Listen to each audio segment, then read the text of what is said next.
Hello guys, this is Syed Yawar Hasan and first of all thank you so much guys. आप लोगों से इतना प्यार मिला, एक्सपेक्ट नहीं करा था। एक छोटी सी शुरुआत करी थी, पता नहीं था कि ऐसे फैमिली बढ़ेगी और बढ़ रही है। Once again thank you so much. आप लोग मेरी वीडियोस देखते हैं, पसंद करते हैं, मुझे कमेंट्स में पता चलता है। सो आज मैं एक बहुत ही इंपॉर्टेंट बात करने आया। मुझे पता है कि आप ये पूरी वीडियो देखेंगे और समझेंगे भी। एक छोटा सा इंसिडेंट हुआ सुबह मेरे साथ, तो सोचा आपके साथ शेयर करूँ मैं।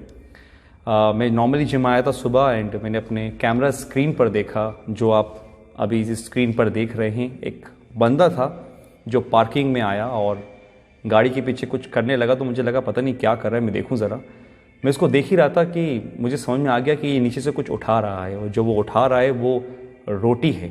ये वो रोटी है जो शायद 1-2 दिन से पड़ी होगी, जिसको जानवर ने भी नहीं खाया। मैं तुरंत नीचे गया और नीचे जाने के बाद मैंने उसको रोका एंड पूछा उससे कि कोई हेल्प चाहिए क्या। उसने मुझे कोई रिप्लाई नहीं करा। मैंने उससे फिर पूछा कोई हेल्प चाहिए क्या दादा। उसने मुझसे बोला कि नहीं कुछ नहीं, मुझे मिल गया। तो उसके हाथ में जो रोटी थी वो बिखर रही थी। मैं सिरे से बता रहा हूँ मैं आपको कि वो 2-3 दिन से पुरानी रोटी होगी कम से कम, मतलब जिसको जानवर ने भी नहीं खाई।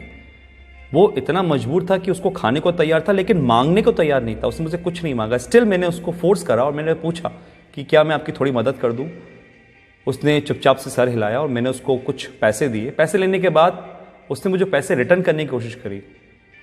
उसने कहा था नहीं मुझे इतने पैसे नहीं चाहिए, 5-10 रुपये बहुत हैं।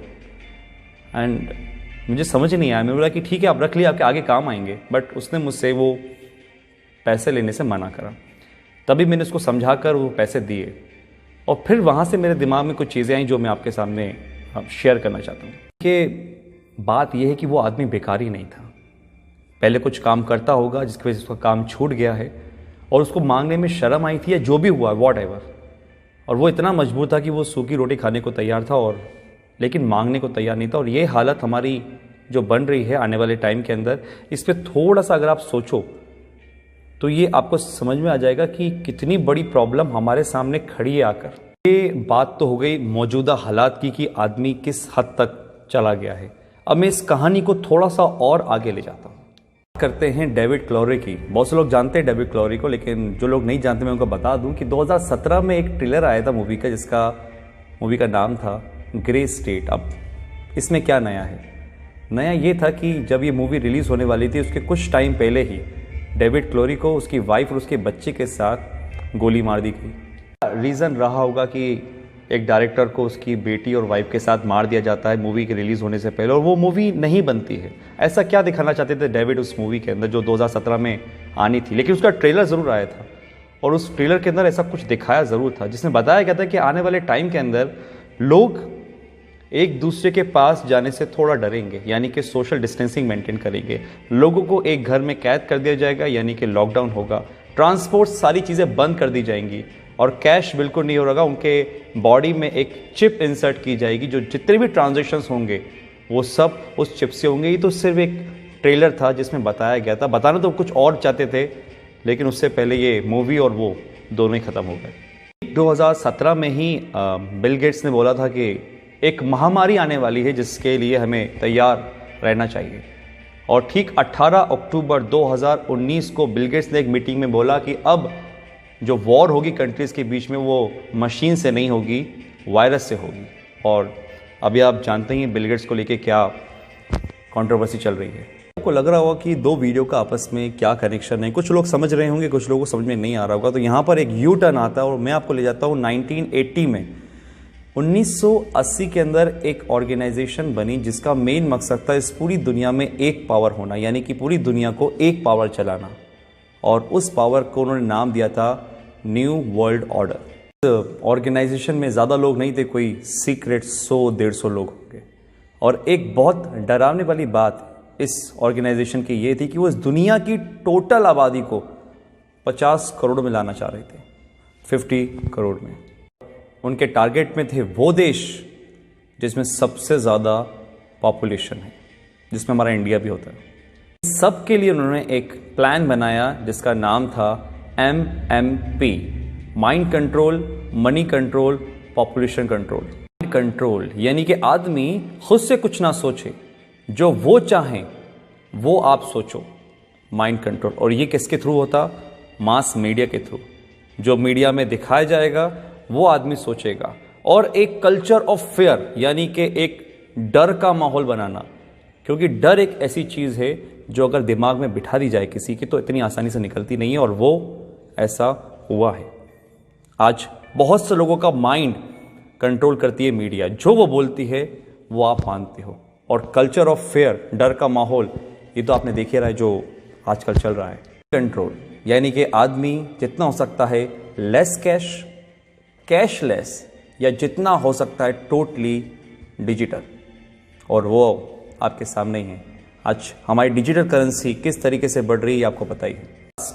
पॉपुलेशन कंट्रोल, और वो कैसे होगी? जिस देश की आबादी बहुत ज़्यादा, जहाँ पे बहुत सारे लोग हैं, क्योंकि एक देश की ताकत उसके लोग ही होते हैं, वहाँ की पॉपुलेशन ही होती है। तो उस पॉपुलेशन को कम करना, और आप कम करने का मतलब आई थिंक तो समझ चुके होंगे कि मैं क्या बोलना चाह रहा हूँ। इतनी बड़ी ऑर्गेनाइजेशन चला रहा है, कौन ये सब कर रहा है, ये सब आपको आने वाले टाइम में अंदर पता चल जाएगा। क्योंकि आने वाले टाइम में सिर्फ दो लोग रहेंगे, एक वो जो काम करेंगे, एक वो जो काम करवाएंगे।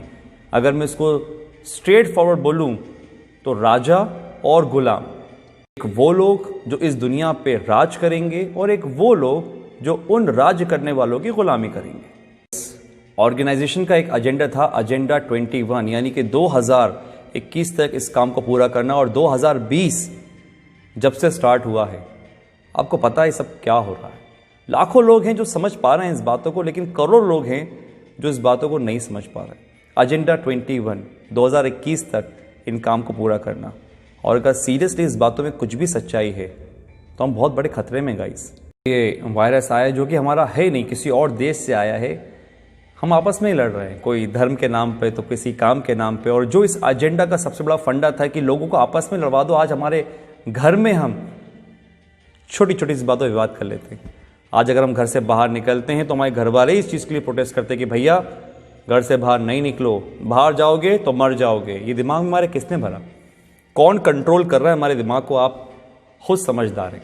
बहुत से लोग बोलेंगे कि यार ये तो कुछ कहानी जैसी लग रही है, तो कहानी सही, क्योंकि जो अभी मौजूदा हालात हैं कोरोना से लेकर, ये भी कोई फिल्म की स्टोरी से कम नहीं है, जो बढ़िया से स्क्रिप्ट करी गई है और बहुत अच्छी तरीके से प्ले हो रही है। मैं आता हूँ अपनी पुरानी वाली बात पर कि जो सुबह मेरे साथ इंसिडेंट हुआ कि एक मध्य वर्ग का आदमी जो लोअर मिडिल क्लास है, जो शायद कुछ भी काम करके काम चला रहा था, वो मांगने को नहीं तैयार है। वो 3 दिन पुरानी रोटी खा लेकर चुप कर उठाकर, लेकिन वो मुझसे पैसे लेने को तैयार नहीं था। मैंने फोर्सफुली उसको पैसे लिए थे। ये हालात है। तो एक मैसेज तो ये है कि अगर आपके आसपास कोई देखे जो हो सकता है मजबूर हो, लेकिन शर्म के मारे नहीं मांग पा रहा हो, तो उसकी आप ज़रूर मदद करिएगा।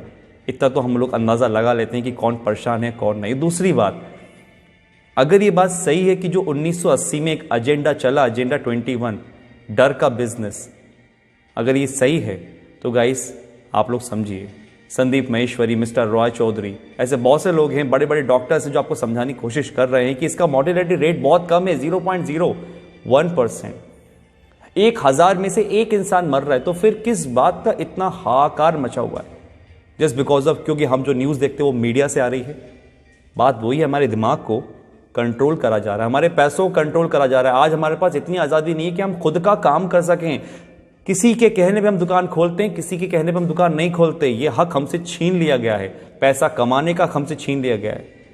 हम खुद से आज कुछ नहीं कर सकते। ये कहीं वो एजेंडा 21 तो नहीं?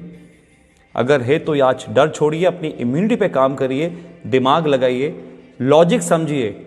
मीडिया क्या बोलती है वो नहीं, आप ये समझिए कि दूसरे जो लोग, लाखों लोग समझ रहे हैं लॉजिकल बात को, उसको पकड़िए, ठंडे दिमाग से सोचिए और फिर फैसला कीजिए कि आपको क्या करना है। आप डरेंगे नहीं तो आप संभल जाएंगे, और अगर आप संभल गए तो ये देश बच जाएगा। Thank you.